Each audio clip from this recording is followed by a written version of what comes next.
Hi everyone, welcome back to the Dadsplaining Politics. Hi everyone. Hi Dada. Welcome back to our podcast. We're a little bit later than normal because we've had a lot going on at the moment. Happy 21st birthday. Thank you so much. I had a big 21st party, which I'm sure a couple of you would have been at if you're regular listeners of the podcast. That was fun. But we've got a lot to catch up on. We do, lots to catch up on. We're going to cover a few things today. First of all, what I call the Telegram debacle in the US with Trump's national security team. The plunging stock market around the world, including Australia. Today I was just reading that $38 billion has been wiped off the Australian stock market today, that is Monday. And then we're going to talk a little bit about what's been called Liberation Day, the imposition of tariffs around the world on April 2nd. And then we'll move to the terrible situation in Myanmar with the earthquake, thousands of people injured and killed. And we will finish off with the Australian election, which has now been called for May 3rd. Finally, obviously, that was taking a while to happen, but he didn't really have much time left, considering there's a limit on how long you can wait to hold the election. That's true, right? But we had the cyclone, so he couldn't really call the election during that, and it was very wise of him to wait. Yeah, definitely. So let's get into something else. A little bit further away from home, we'll go back to the US, as we generally do, and talk about what's been happening with foreign security there and how they are getting their information around. So for those of you who may not know, Telegram is a messaging app, a bit like WhatsApp, a little more secure than WhatsApp, but it's a public messaging app. Not that much more secure, though. It's still in the realm of a public messaging app, still controlled by, a private company. That's true, and not secure for military purposes. Yeah. So the US was planning a strike on the Houthi rebels in Yemen.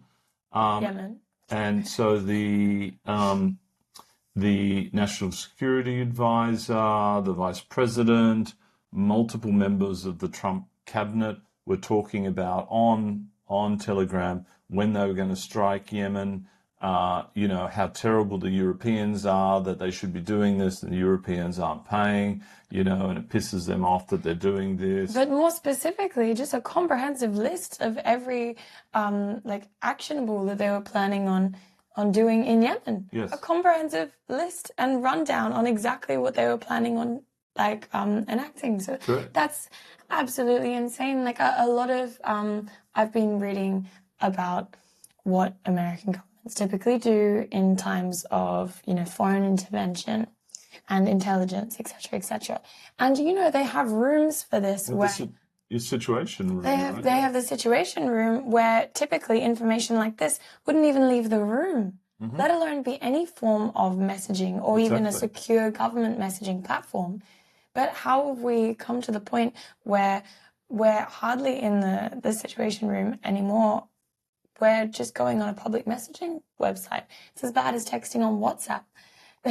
And the irony is you remember years back when the Republicans and Trump told Hillary Clinton off for using a personal email to send something. The irony of this situation, how that was a national security threat, and versus this is terribly dangerous. And interestingly, they added the editor of what's called The Atlantic, a very good publication if anyone want to check out up-to-date publications. They added him to the chat group on Telegram. Well, I mean, naturally, that's how everyone found out about it. Yeah, by mistake. And fortunately, when he published it, he redacted the names of some special services personnel so that they would not be the target of being killed. I mean, this is just so terrible. And the denials by the Trump White House saying, it's not such a big deal, and this is a liberal plot to make a big deal out of this, etc., is, unbelievable. But it's also incredibly terrifying, really, when you think about, thank God it fell into the hands of an Atlantic journalist, someone who probably has some morals, yes, obviously wants to get the truth out there and maybe isn't on the Trump administration's side. But they're not like an enemy individual. They're not someone who's trying to go up against the American government. This information could have targeted those servicemen and could have used those plans not sending them to the public, waited for them to be enacted, waiting for the servicemen to be like attacking the Houthis, and then turned it against them. Totally. Like there are endless potential for disaster in this one situation. You just wouldn't have to think that you would tell the American government to not be like texting their mates. Well, I think this has on a group chat. I think this has a number of major implications.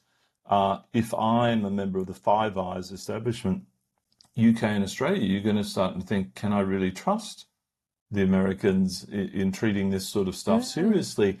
China and Russia absolutely will have infiltrated US Secret Service channels now with this. They're going to really need to think about this and how do they recover from this and how do they go back to a far more secure platform, which is the military standard. Right? It's interesting you mentioned that as well, because I've been thinking about that a lot recently.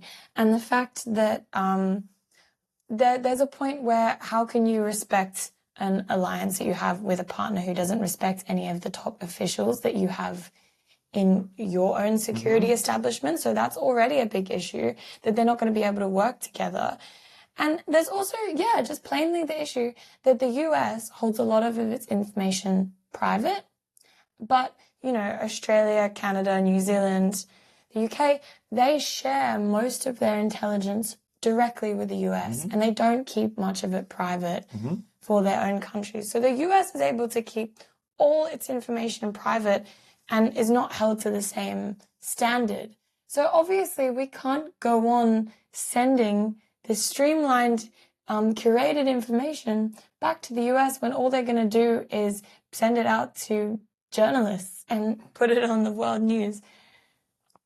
It just smacks of incompetence and people not really caring and just being drunk with power, which we know that is that scenario. So pretty astounding stuff. Even just like a lack of experience. Yes. A lack of experience, a lack of understanding, a lack of respect for their job and what it means for the world.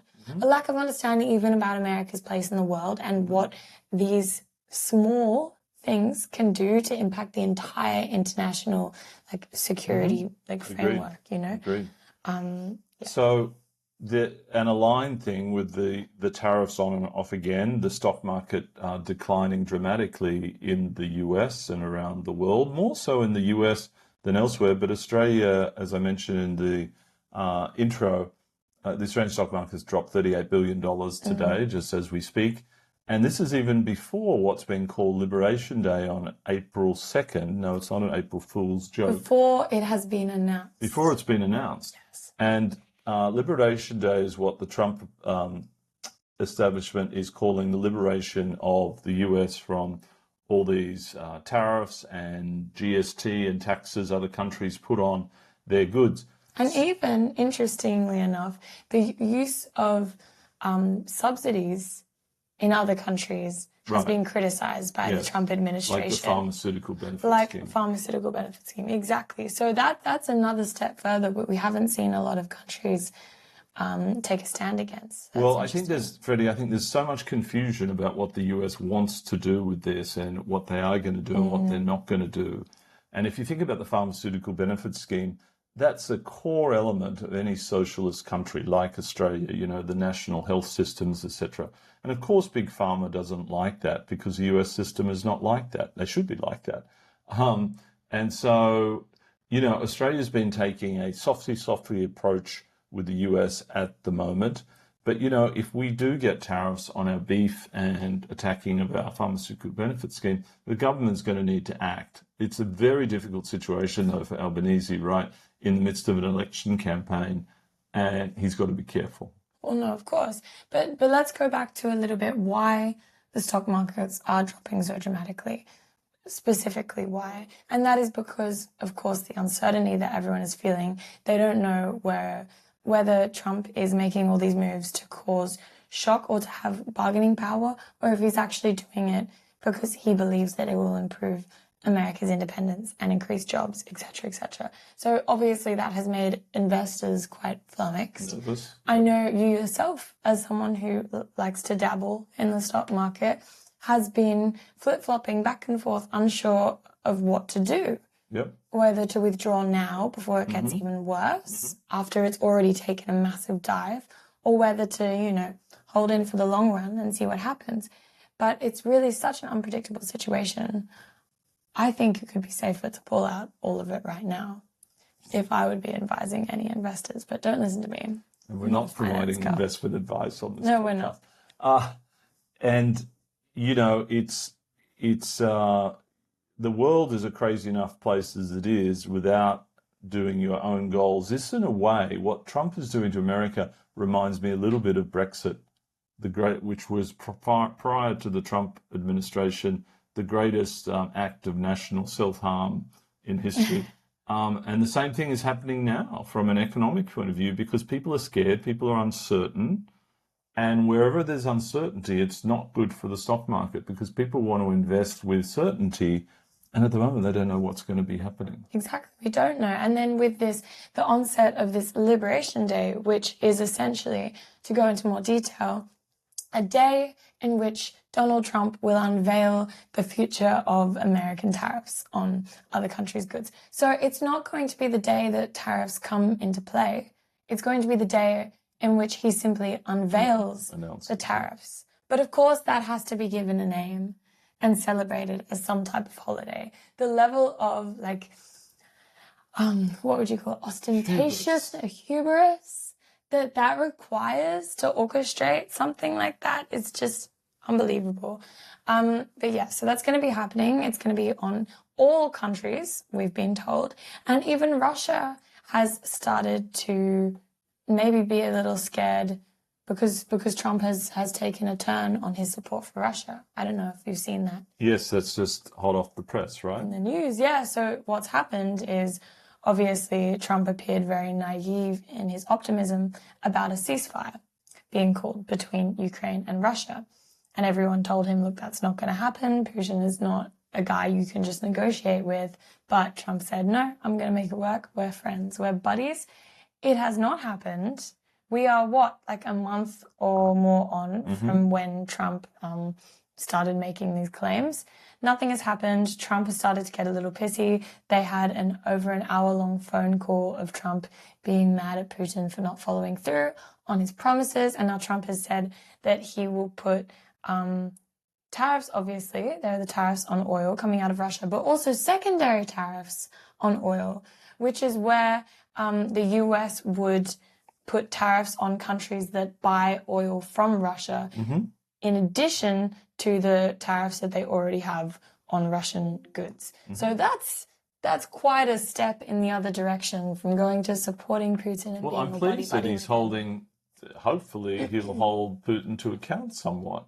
I think everyone took a sigh of relief, but you know how he goes back and forth from all of his opinions, so we have no idea what's going to happen. Well, hopefully there will be some huge investment in Ukraine in military and huge sanctions on Putin. And one can only hope. It'll be very interesting. And I read a report, interestingly, with all this discussion of Liberation Day, the US doesn't have a GST like we have in Australia. So in a way, it may be actually a smart economic move for the US to do that. That would be a way for them to raise a great deal of revenue. It would be inflationary, but at the same time, they'd have to decrease income tax in order to do that. But GST is a progressive tax, yes? Isn't it? I think it is.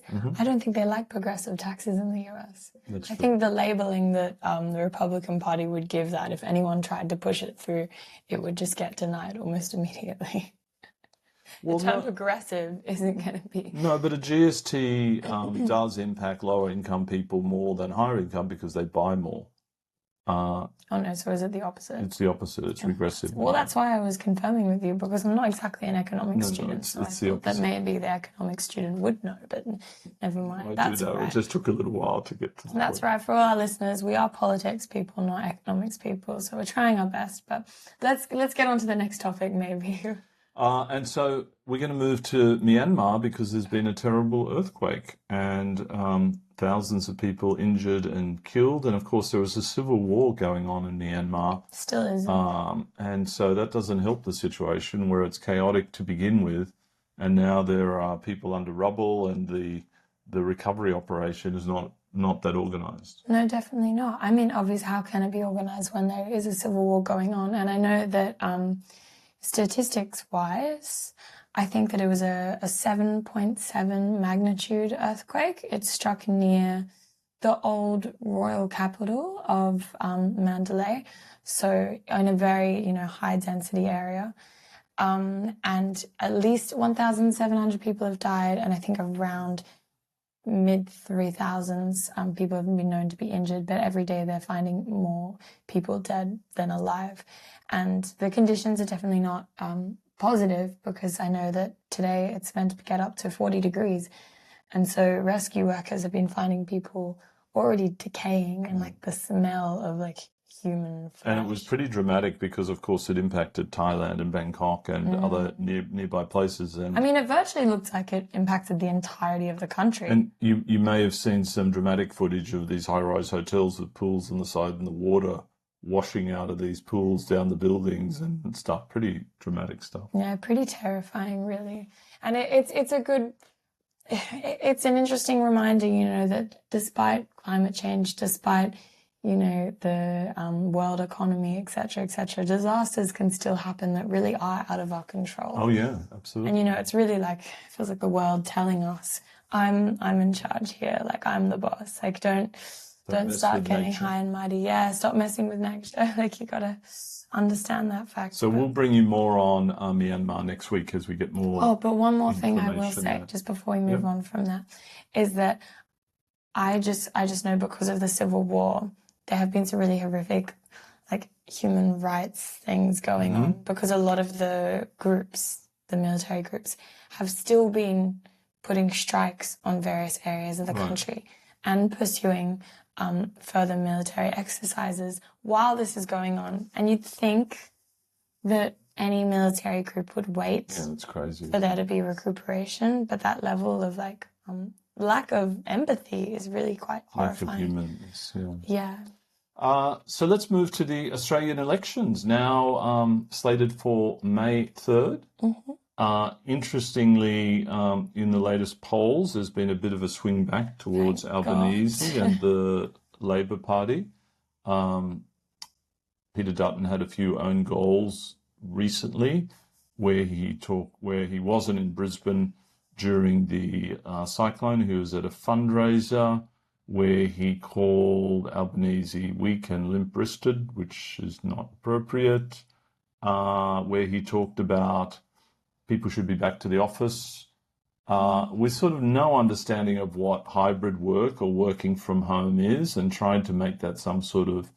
I think we talked about this a bit in the last episode, though. It was very surprising. So anyway, all those things came together, is that it seems like Albanese and Labor at this point are on a little bit of a roll, but the polls are saying exactly sort of dead heat scenario. Look, we know that their odds have been increasing ever since the beginning of the year. So the Labor camp really knew what they were doing in waiting to call the election for the last second.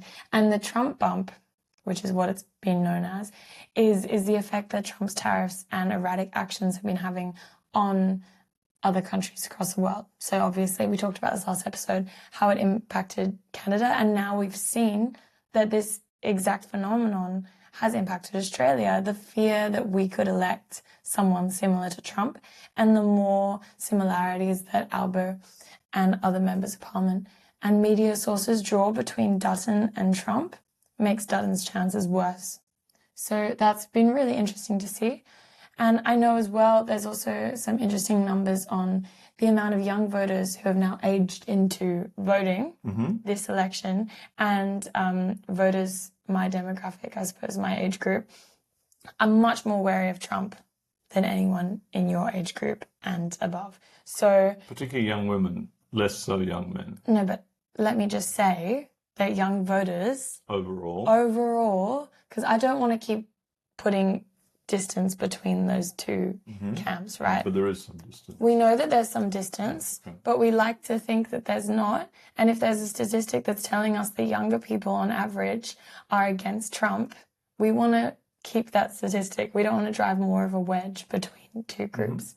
It's not a good thing. It's a bad thing. We want to bring people together again. You're right. Overall, that's the case. Yes. So that's what has been happening here at the moment, and obviously the independents are still doing very well. The big parties aren't happy about that. Trumpets are patriots. How have they been doing? When we in this area have Bradfield, this seat just north of us, where we live in Sydney, and that's always been a Liberal seat. Paul Fletcher was the MP, and he's retiring. So that's possibly favoured to go to a Teal candidate. But then some of the other Teal seats, Tim Wilson, the Liberal member for Kooyong, I believe, is competing in that seat again. It's our view that the Teals will be able to maintain their seats, but, who knows? I mean, things can change in 5 weeks quickly in an election campaign, right? It's a matter of getting through that and keeping your messages clear and convincing people, because there's still the argument that people are much worse off than they were 3 or 4 years ago, right? Yeah, and so they blame the government for that. I know, but I don't think the Teals are within that responsibility. I don't think people blame the Teals because they're not the government. No, that's true. They don't blame the Teals. I'm thinking more about the backlash against Labor. Yes, there can be backlash against Labor, but I think this is an extraordinary situation with Trump and everything he's doing, and the fear that everyone has that, cost of living is only going to get worse. But Freddie, I think the stats are on the polling. People feel like Peter Dutton can do a better job of dealing with Trump than Albo can, because part of this. But there are many other factors to take into place. Maybe Peter Dutton would get along better than Trump, but I know that people trust Albanese more. There's a high level of trust. Okay, that's fair. But they think Dutton's stronger than Albanese. They think Albanese. But there's only so far that strength goes. What is strength? Like having the lack of will to bow down to Trump and do anything that he says, because that's exactly what I imagine Dutton doing. I don't know about you. I think that Albo is much more likely to stand up against him than Dutton is. I think Dutton would simply want to get in his good books. I think you're being a little unfair. I mean, I think Dutton is, representing Australia, and he'd want the best for Australia. I think both of them would stand up to Trump. I don't think it's a big deal. Dutton? I think this is part of the messaging they've got, and the coalition messaging on Albo is that he's weak, and that has some resonance in the community. And the messaging on Dutton and the Liberals are that they don't really have solid policies. Yes, maybe they're strong, but if they have nothing to back them up with, what will they even be strong on? Mm-hmm. So anyway, look, it's going to be fascinating, and we are looking forward to the election campaign over the next 5 weeks. We'll look to have some guest speakers over the next few weeks, because we'd like to add that to the podcast going forward. So if any of you know of anyone who'd like to be interviewed, let us know. We do have a few lined up. We do have a few ideas. A few weeks to get organised with that. And before we have our guest speaker next week, we're going to be talking about the situation in the Congo and everything happening there, because I am just putting out an op-ed at my internship. So maybe we can go through the topic of my op-ed and talk a bit about that and about some areas that we have neglected a bit in the podcast so far. Great. Look forward to that, Freddie. All right. Until next time. Bye all. Thanks so much for listening. Bye.